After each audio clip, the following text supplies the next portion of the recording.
Nous avons rencontré le ministre de l'Éducation nationale le 13 mai et nous avons posé un certain nombre de doléances. Alors, des promesses ont été faites par le ministre de l'Éducation nationale, mais des promesses que nous avons trouvées vraiment, dont le traitement a été diligenté de manière extraordinaire. Ces points-là, parce qu'il y a l'ancienne question des actes de nomination au poste de responsabilité qui dormaient dans les tiroirs du ministère de l'Éducation nationale depuis 2020. Nous avons demandé au ministre de les diligenter, au moins pour que les ayants droit puissent également bénéficier de leur acte. Il y a aussi, pour les examens professionnels, les CEAP et CAP, il y avait au moins 6740 candidats qui ont été vus, mais dont les arrêtés n'ont pas également été publiés jusque-là encore. Ils n'ont pas été traités. Nous avons demandé au ministre de diligenter le traitement de ces cas-là, d'actes relatifs aux examens professionnels, dont le CAP et le CEAP.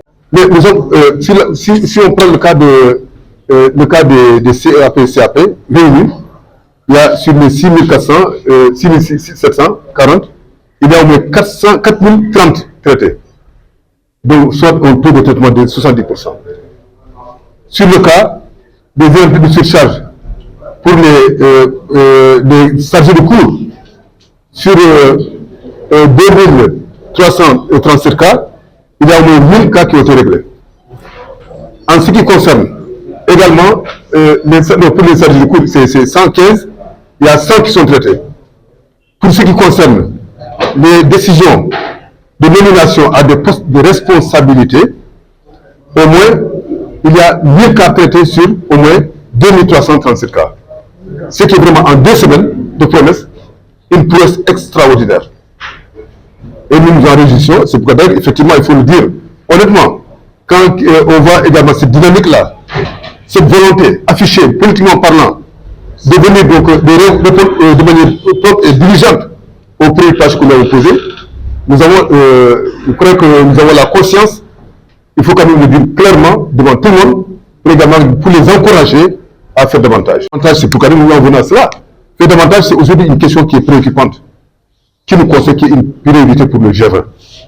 C'est la fameuse question des enseignants décisionnaires. C'est urgent. C'est très urgent.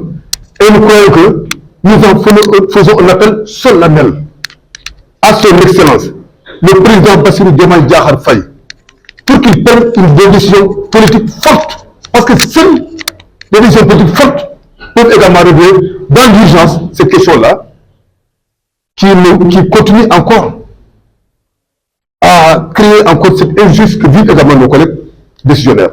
Et c'est possible. C'est possible. Parce qu'il faudrait quand même... vous vous rendez compte, les gens qui cotisent au moins 6%, 5 à 6%, il faudrait simplement bousser le passif de cotisation à 11%. L'État peut le prendre en charge pour au moins permettre à ceux-là de bénéficier au moins d'une retraite de manière minimale saine.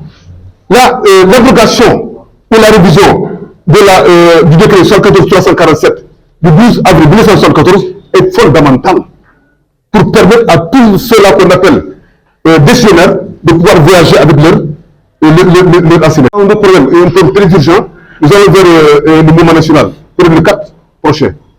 Il est urgent et nous demandons au ministre de l'Éducation de continuer dans cette dynamique-là pour intégrer, pour associer à ce mouvement national le GV et tous les autres cadres légalement constitués. Là aussi, c'est un problème, c'est un paradoxe. On veut une chose, on dit une chose et on fait le contraire. Comment peut-on comprendre que jusque-là encore que le budget du préscolaire ne dépasse guère 1%? C'est pas possible. Il faut au moins l'amener à 10%, ça c'est le minimum. Pour permettre au moins, c'est un peu de démocratie, d'accès démocratique de tous les enfants de ce pays-là. Pour approcher le taux de préscolarisation universelle, il faudrait quand même que cela soit réalisé.